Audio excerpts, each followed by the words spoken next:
Militer Israel pada Senin 26 Mei 2025 mengumumkan mereka mendeteksi 3 roket yang diluncurkan dari Gaza Selatan menuju wilayah pendudukan Israel pada pagi hari. Serangan roket ini terjadi beberapa jam sebelum pawai tahunan Hari Yerusalem yang kontroversial. Hari Yerusalem yang dirayakan setiap tahun oleh masyarakat Yahudi di Israel merupakan perayaan yang kontroversial karena melibatkan pawai bendera yang melewati kawasan Muslim kota tua. Rute pawai dan klaim Yerusalem sebagai ibu kota Israel memicu kontroversi di kalangan sayap kiri dan penduduk Arab di Yerusalem yang menganggapnya sebagai hari penaklukan tepi barat dan jalur Gaza. Terkait serangan ini, Israel mengkonfirmasi bahwa 3 proyektil ditembakkan dari Gaza Selatan ke arah komunitas yang berdekatan dengan perbatasan Gaza.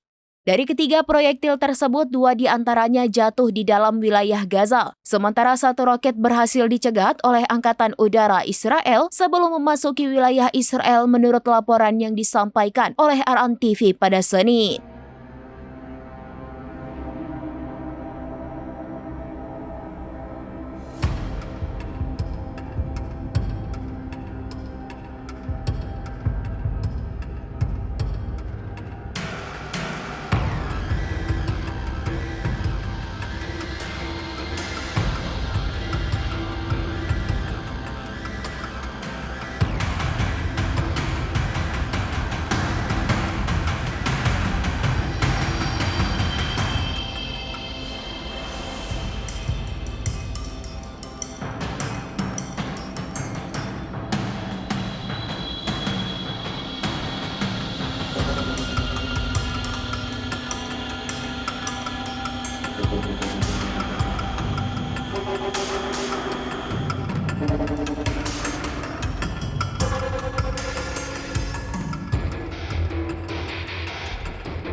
Download Tribun X sekarang, menghadirkan lokal menjadi Indonesia.